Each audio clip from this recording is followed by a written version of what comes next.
Hello, this is Bernie Borbo with Country Place Greenhouse.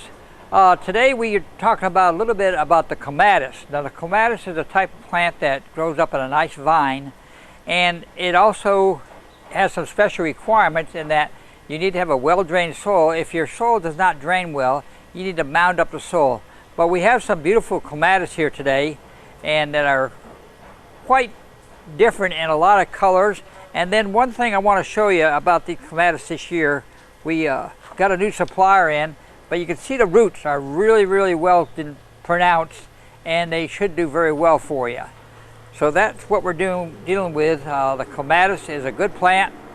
It does take some care, and it does take a trellis for your plants to grow on. Now we also have a plant that's called a calla lily. Now these are just starting to come. The calla lily doesn't bloom for a long period of time, but they're a beautiful plant in that they have this color. We have some yellow ones, and I think that you would enjoy that.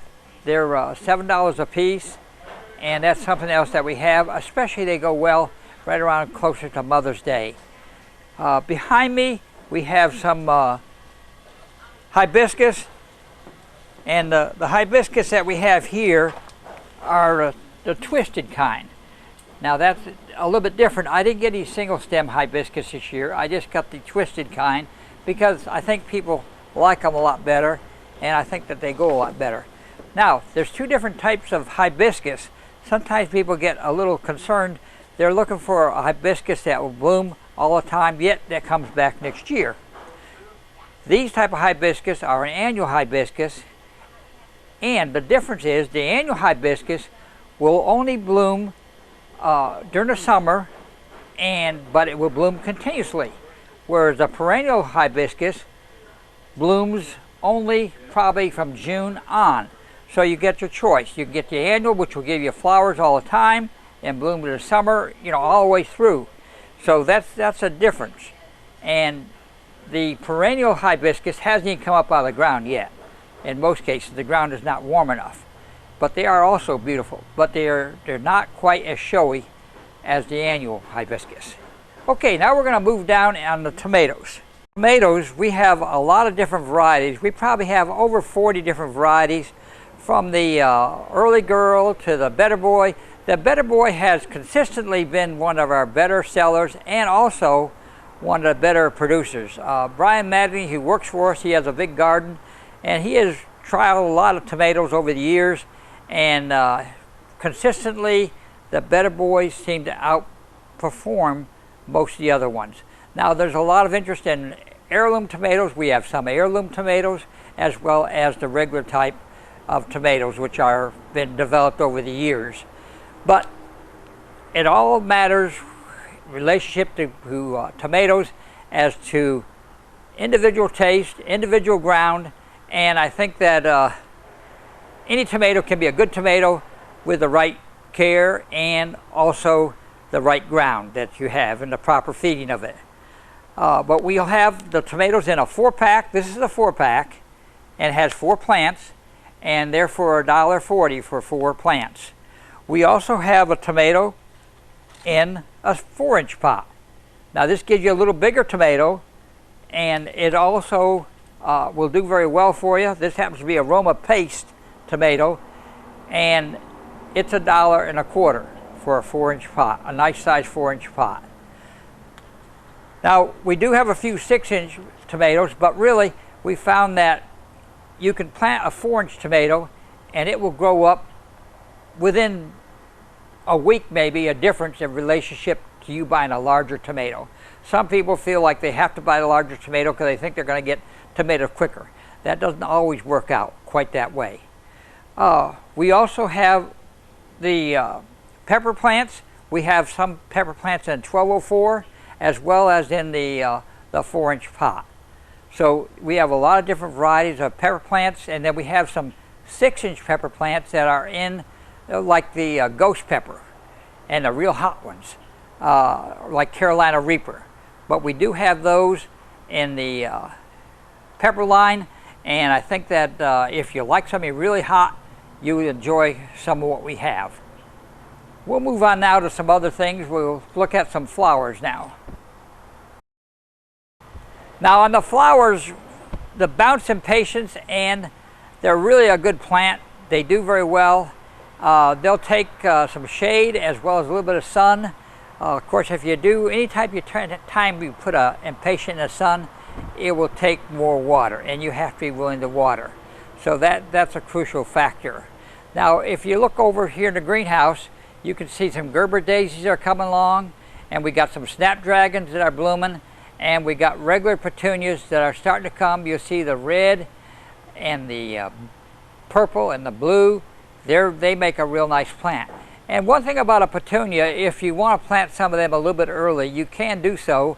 I mean, there's still a danger of getting a frost. We never know with our Kentucky weather what things will all of a sudden jump up. But the petunias will take a light frost. Now in the hanging baskets, we're going to have a lot of selection of hanging baskets of mixed plants as well as solid colors. So you can go ahead and satisfy any need that you might have in the basket line. Okay, now looking at maybe we take one thing that we do have, and you need to get these planted pretty quick, and that is the cabbage and broccoli and cauliflower. The window for them is rapidly diminishing. You want to get them planted by the 1st of May probably, at the very latest. You can plant a little later, but it's better to go ahead and plant now, and so it has time with some cooler weather. Of course, it's not too cool today, but in the last few days, but the cooler weather comes in. Now I want to take a look at some shrubs outside, and we'll show you what we have there. Okay, on shrubs and all and trees, we have a great selection. We have some maple trees, we have some pin oaks, we have some weeping trees, and several other different varieties. We have a selection of apple trees that are a good selection. They're sized up pretty good, and we also have some real nice roses. Those are knockout roses that are coming along right now. They're really pretty. They're starting to bloom. And by the way, if you got a knockout rose you want to cut back, now's a good time to cut it back wherever you want to cut it back to. You're not going to hurt it. Actually, we cut some of them back in the summertime too, if we get tired of looking at it and we want to get it shaped up to be a little bit prettier. So keep that in mind. You don't have to go ahead and if you miss right now cutting it back, you can do some cutting back later on. Now we have one interesting plant here that's called a pencil holly, and those are type of bushes that they grow about 7 foot tall will be their ultimate growth, but they get about 2 to 3 foot wide. I mean, you're talking about 10 years. But if you want something that'll be a little height in your corners, they work out very well.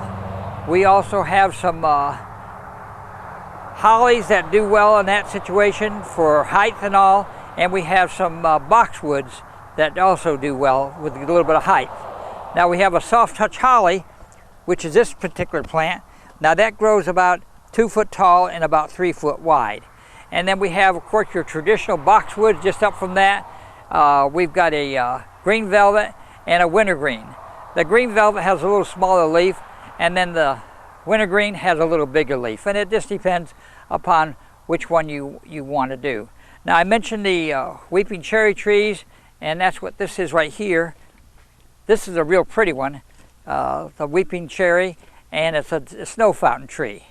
And for some people who want to screen, we've got regular pine trees, and then we've got the loblolly pine trees. So those would be different things. Now one thing I didn't mention was down here we got some roses. These are called drift roses. They're more of a ground cover, and we do have some red ones that are really nice. So I mean, we do have those items available, and got several different things. I can't cover everything today because it's just so much that we do have. We'd like to thank you for listening to the Country Place Show, and we're directly across from Lebanon Springfield Airport.